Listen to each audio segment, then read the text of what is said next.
Hey, what's up, everybody? Anthony Sevins back again for another episode of What the Hell is Wrong with Me? That's where we talk about um, pretty much any and all kinds of issues having to deal with anxiety and depression and things like that. You know, some topics deal with health, some topics deal with emotions, so on and so forth. Today's big question is, how do you deal with heartbreak? Everybody, I think every single human being goes through heartbreak. We really do. And the reason why they call it heartbreak, logically enough, because it feels like your heart is just broken into a million pieces. You're in a shitty relationship, or you're in a shitty friendship, and bad stuff happens, and you wind up breaking up. Or maybe even it's the fact of someone close to you that has passed away, and you have heartbreak, or someone had to move out of town, or someone's too far away, or whatever the case may be. Heartbreak is heartbreak. I mean, the worst kind of heartbreak, the kind that I want to talk about today, is relationship problem heartbreak. You're with somebody for however many years, and you grow an attachment to them, and you have to look at it like, here's one person and here's another person, and as time goes on, the more you get to know each other and the more in love you become with each other, the more fused together emotionally you become. And then whether good things happen or whether bad things happen, whether it's lying or cheating, or even like a mutual, hey, we're not made for each other.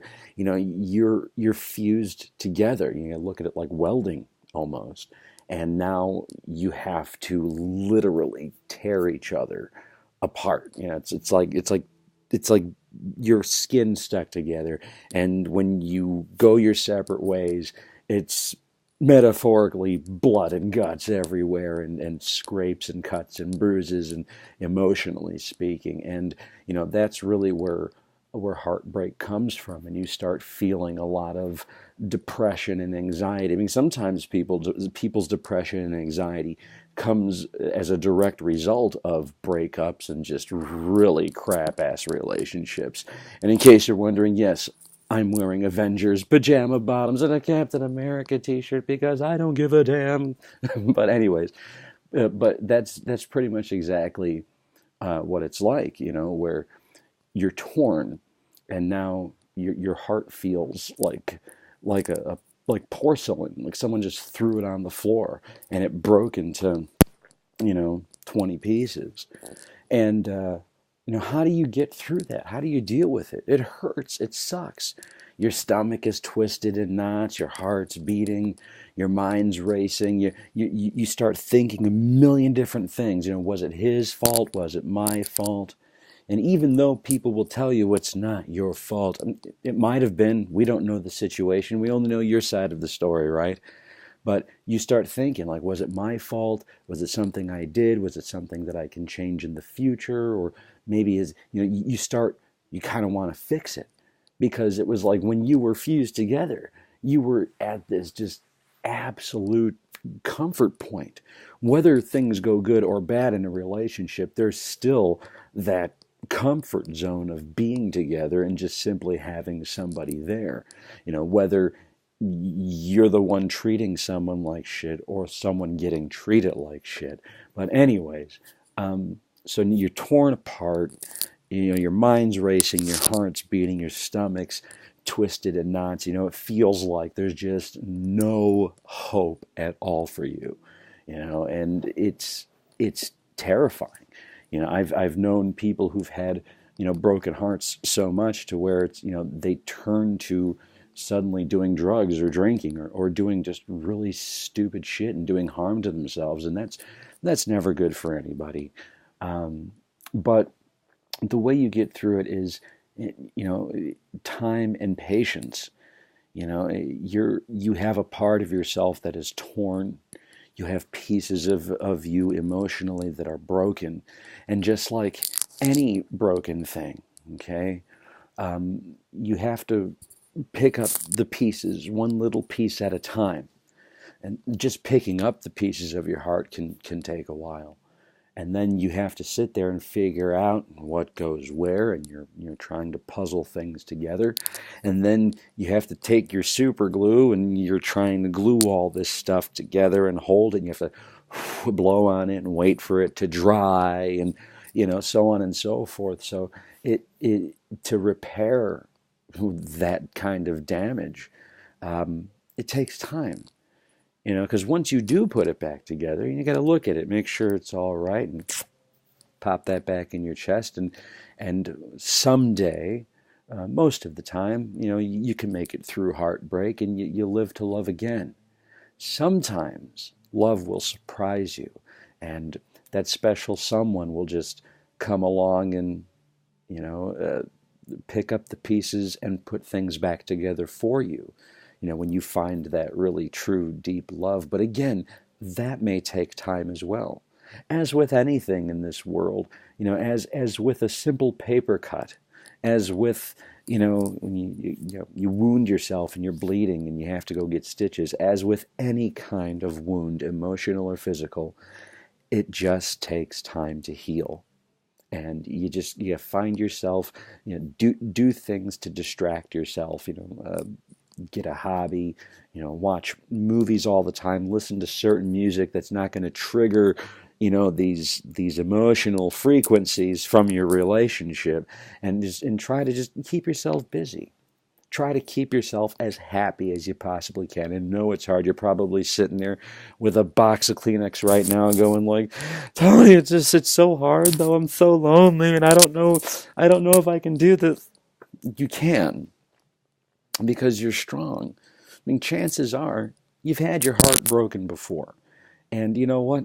With each and every heartbreak, it doesn't get easier. Because like you get your heart broken once, and you fix it back up, and then you fall in love again, and you think like, okay, this time I'm going to do it right. This time, nothing's going to go bad.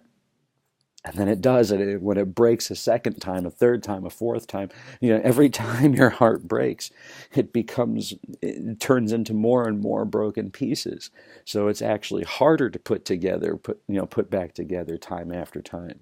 And again, this goes for any kind of relationship, friendship, romance, brotherhood, sisterhood, whatever. Broken heart's a broken heart. And, when people just keep stepping on it, and then I picture a fully healed heart, not only put together by glue, but I just imagine a lot of scotch tape around it, and you kind of got to laugh at it like, okay, well, it's still beating. It looks like shit, it feels like shit, but it's still beating, so you know what? I'm going to live to love another day, and that's really the kind of attitude you need to have. And as one of my personal life mottos, with time and patience, things will heal. Things will reveal themselves. You just have to be just really patient with things, and meet some new friends. Go out and mingle. Don't rush to go jump back into a relationship and love. And my personal recommendation is try not to move backwards to where you once were, because you may get lonely, and you may go back. And you're like, oh, I've missed you, and I really felt I needed to be with you. But then, always in time, you start realizing, okay, now I remember why we broke up. So it could be a huge pain in the ass. But yeah, time and patience, things will heal. Just try to keep being good to yourself. Try to keep a positive frame of mind, and just know that there's hope. And as with everything concerning anxiety and depression, you are never alone. There are other people out there that go through the same exact shit. Sometimes not as worse than you, sometimes much worse than you. You think of someone who was, in an abusive relationship, maybe almost died or something. I mean, that's heart-wrenching. But just give it time. Give it time. Keep smiling. Throw your rock and roll fingers in the air. Keep kicking ass. And, if you can love once, if you can love twice, if you can love 5 times in your life, then that love that you have in your heart, I mean, you already know you're capable of loving. Just a matter of time before someone actually shows that they give a damn and that they are capable of loving you. So just, keep on loving yourself and keep on keeping on. Anyways, thanks for joining me. This is Anthony Sevins signing off. Till we meet again, please take care of yourself and take care of each other.